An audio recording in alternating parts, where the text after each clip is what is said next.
उत्तराखंड में कुछ विशेष क्षेत्र में डेमोग्राफिक परिवर्तन पर राज्य सरकार ने चिंता जताई है। इस बात की चर्चा चल रही है कि तमाम इस प्रकार के लोग उत्तराखंड के अंदर आकर बस गए हैं, तो निश्चित रूप से उनकी जांच होनी चाहिए। और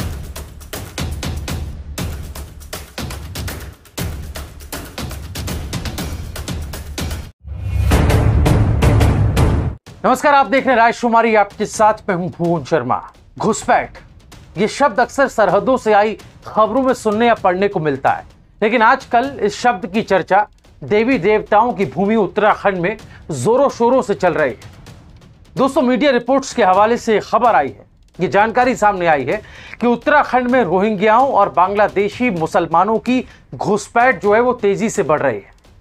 पहले तो एक खास समुदाय की तादाद मैदानी इलाकों तक ही सीमित हुआ करती थी, लेकिन अब पर्वतीय इलाकों में भी, पहाड़ी इलाकों में भी एक अच्छी खासी संख्या गैर हिंदू लोगों की हो गई है। दरअसल खुफिया विभाग से जो इनपुट राज्य सरकार को मिले, उसने सरकार की नींद उड़ाकर रख दी। मीडिया में आई खबर के मुताबिक खुफिया विभाग ने उत्तराखंड सरकार को जानकारी दी है कि हिंदुओं के तीर्थ स्थल वाले क्षेत्र, रोहिंग्याओं और बांग्लादेशी मुसलमानों की बसावट यहां पर धीरे धीरे बढ़ रही है। खुफिया एजेंसियों से मिली सूचनाएं ये बताती हैं कि पिछले कुछ सालों में चारधाम, हरिद्वार, ऋषिकेश जैसे तीर्थ स्थलों में गैर हिंदुओं की जनसंख्या तेजी से बढ़ रही है, एक्सपैंड हो रही है।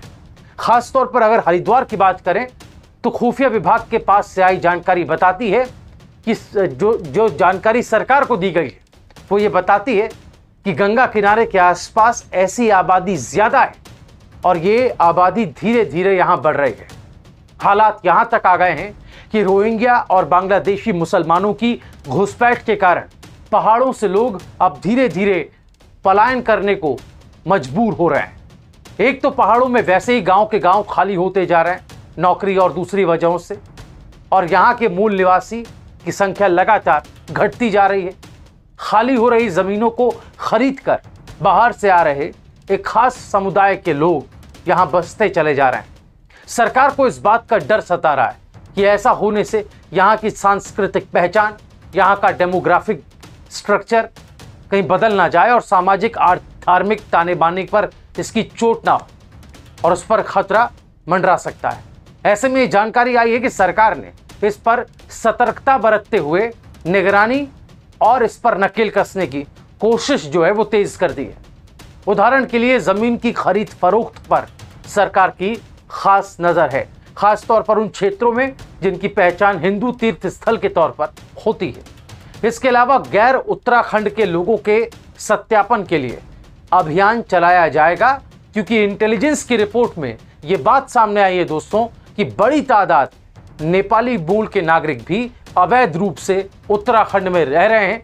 इन लोगों ने तो बाकायदा अपने पहचान पत्र और फर्जी आधार कार्ड तक बनवाए हुए हैं, एक नकली पहचान के साथ रह रहे हैं। आपको बता दें कि उत्तराखंड के कुछ हिंदू संगठन वक्त वक्त पर बार बार ये बात कहते रहे कि असम की तर्ज पर सुनियोजित तरीके से खास समुदाय की आबादी को धीरे धीरे उत्तराखंड में बसाया जा रहा है। यहां तक कि इनमें से कई संगठनों ने सरकार को ज्ञापन भी सौंपा था, लेकिन अब जो इंटेलिजेंस के इनपुट आए हैं उसने इस डर और आशंका पर सत्यता की मुहर लगा दी।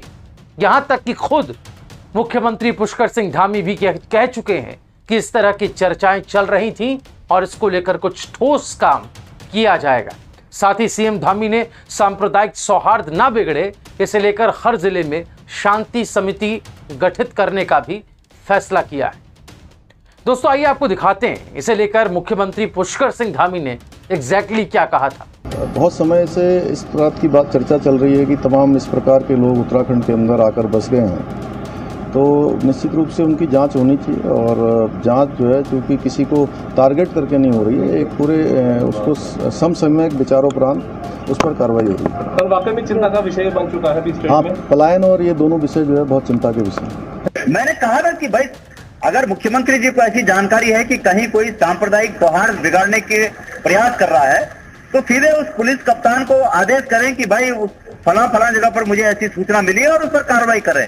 हम किसी भी को भी इस प्रदेश में सांप्रदायिक सौहार्द बिगाड़ने का छूट नहीं दे सकते हैं, इस बात की छूट नहीं दे सकते हैं। लेकिन ये भी साथ साथ है कि धार्मिक और जातिगत आधार पर इस प्रदेश में अगर भेदभाव होगा तो संविधान के नियमों का उल्लंघन है, संविधान की भावना का उल्लंघन है।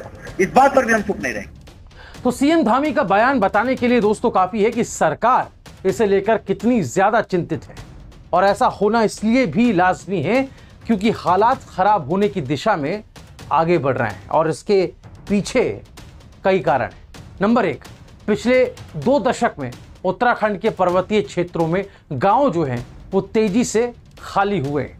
नंबर 2, स्थानीय और मूल निवासियों से पहाड़ जो हैं वो खाली हो रहे हैं और गैर हिंदू आबादी का पलायन हो रहा है यहाँ पर। नंबर 3, स्थानीय लोगों की भूमि खरीद रहे हैं और वहां पर बस रहे हैं। नंबर 4, चारधाम, ऋषिकेश और हरिद्वार में भी इनकी आबादी तेजी से बढ़ रही है। नंबर 5, सरकार को रोहिंग्याओं और बांग्लादेशियों की घुसपैठ की आशंका है। नंबर 6, एक समुदाय विशेष की आबादी में 35% की वृद्धि चिंता का विषय है। नंबर 7, पहाड़ों और वनों में, जंगलों में अपराधियों की शरण स्थली बनने की आशंका है। तो साफ है कि एक समुदाय विशेष, और इसमें भी रोहिंग्या, बांग्लादेशी और नेपाली लोगों की बढ़ती आबादी, यहाँ के जनसांख्यिकीय डेमोग्राफिक स्ट्रक्चर, उसकी पहचान पर तो खतरा है ही, साथ ही साथ शांति और आध्यात्मिक पहचान रखने वाले पर्वतीय इलाकों में अपराध और हिंसा की घटनाओं को भी ये बढ़ाने वाला है। तो दोस्तों, इस खबर पर आपकी राय क्या है, हमें कमेंट में आप जरूर लिखें, बताएं।